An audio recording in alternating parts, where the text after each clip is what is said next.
নমস্কার বন্ধুরা, আজ আবার আরেকটি রেসিপি নিয়ে চলে এসেছি। আজ নিয়ে এসেছি একদম নির্ঝঞ্ঝাট একটি মিষ্টির রেসিপি। এই মিষ্টি একদমই চটজলদি তৈরি করে ফেলতে পারবেন। এর জন্য আপনাকে দুধ জাল দিয়ে ঘন করার দরকার পড়বে না, ছানা বানিয়ে মিষ্টি বানানোর দরকার পড়বে না, এমনকি গ্যাস জ্বালানোরও প্রয়োজন পড়বে না। আর আমি এটা একদম চিনি ছাড়া বানিয়েছি, তাই যারা স্বাস্থ্য সচেতন তাদের জন্য এই মিষ্টি যথেষ্ট ভালো। আর এর মধ্যে প্রোটিন ভরপুর আছে, তাই স্বাস্থ্যকরও বলতে পারেন। দেখুন, ছানা বা ক্ষীরের মিষ্টির মতোই কত সফট তৈরি হয়েছে, আর খেতেও এই মিষ্টি খুবই সুস্বাদু। ভিডিওটি শেষ পর্যন্ত দেখবেন। ভিডিওর শেষে আছে গুরুত্বপূর্ণ একটি টিপস। এই মিষ্টি বানানোর জন্য আমি এখানে 250 গ্রাম রোস্টেড চিনেবাদাম নিয়ে নিয়েছি।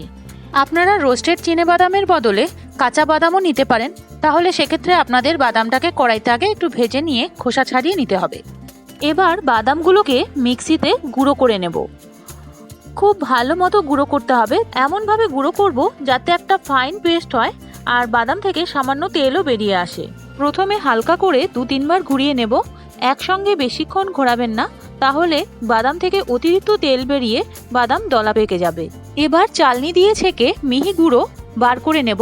আর যে খিচটা থাকবে, বড় বড় টুকরোগুলো থাকবে, সেগুলোকে আবার মিক্সিতে দিয়ে ঘুরিয়ে মিহি গুঁড়ো করে নেব।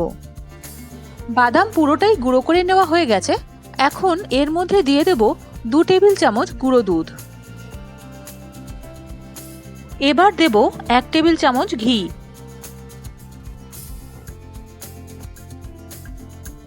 এখানে চিনির বদলে 3 টেবিল চামচ মধু নিয়েছি। প্রথমে কিছুটা মধু দেব, তারপরে বুঝে লাগলে বাকি মধুটাও দিয়ে দেব। এখন বাদামের সাথে এই উপকরণগুলোকে ভালো করে মিশিয়ে নেব। গুঁড়ো দুধে মিষ্টি দেওয়া থাকে, তাই মধুর খুব বেশি প্রয়োজন নেই, তবে যে যেরকম মিষ্টি খেতে পছন্দ করেন সেই অনুপাতে মধু দেবেন। তাছাড়া বাদামের পরিমাণের উপর নির্ভর করে মধু মেশাতে হবে। যদি বাদামের পরিমাণ বেশি হয় তাহলে মধুর পরিমাণ বেশি লাগবে, আর যদি বাদামের পরিমাণ কম হয় তাহলে মধুর পরিমাণ কম লাগবে। আর যদি বাদামের গুঁড়োটা একটু শুকনো হয় তাহলে সেক্ষেত্রেও মধু একটু বেশি পরিমাণ লাগবে। আমার কাছে মিষ্টিটা একটু কম মনে হচ্ছিল, তাই আমি বাকি মধুটাও এর মধ্যে মিশিয়ে দিলাম। বাকি মধুটা মিশিয়ে দেওয়ায় মিশ্রণটা একটুখানি আঠা আঠা হয়ে গেছে, হাতের মধ্যে লেগে যাচ্ছে, তাই আমি এখানে আরও 1 টেবিল চামচ গুঁড়ো দুধ মিশিয়ে দেব। এই রেসিপিটি যদি আপনাদের ভালো লাগে তাহলে ভিডিওটিতে লাইক দেওয়ার আর ভিডিওটি শেয়ার করার অনুরোধ রইল। আপনাদের একটা লাইক আমাকে আরও ভালো ভালো ভিডিও আপলোড করার উৎসাহ দেবে। যারা আমার চ্যানেলের নতুন দর্শক আর যারা এখনও আমার চ্যানেলটি সাবস্ক্রাইব করেননি, তাদের কাছে অনুরোধ চ্যানেলটি সাবস্ক্রাইব করে সঙ্গে থাকুন। বাটিতে বা হাতে মাখাটা আর কোথাও লেগে যাচ্ছে না, একদম ঠিকঠাক মাখা হয়ে গেছে। এবার সন্দেশ বানিয়ে নেব। সন্দেশের উপরে দেওয়ার জন্য এখানে আমি কয়েকটা কাজু আর কিশমিশ নিয়ে নিয়েছি। হাতের মধ্যে ঘি মাখিয়ে নিয়ে বাদামের মাখা থেকে অল্প পরিমাণে নিয়ে এইভাবে একটু চেপে নিতে হবে। এরপর এরমভাবে 2 হাতের সাহায্যে গোল করে নিয়ে উপরটা আঙুল দিয়ে একটু এইভাবে চেপে দেব। এবার একটা কাজু আর একটা কিশমিশ দিয়ে হালকা করে একটু চেপে দেব। দেখুন কত সুন্দর তৈরি হয়ে গেল সন্দেশ।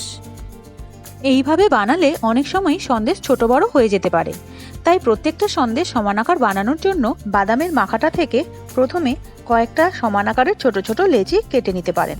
এবার এক এক করে সন্দেশ বানিয়ে নেব। এবার গুরুত্বপূর্ণ সেই টিপস। অনেক সময় মিক্সিতে বাদাম গুঁড়ো করতে গেলে একটু বেশি ঘোরানো হয়ে গেলে বাদাম থেকে তেল ছেড়ে বাদাম দলা পেকে যায়। তাহলে সেই সময় কি করা যাবে?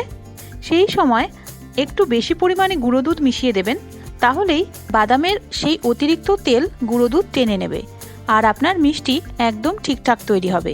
আবার দেখা হচ্ছে পরের ভিডিওতে। সবাই ভালো থাকবেন। ধন্যবাদ।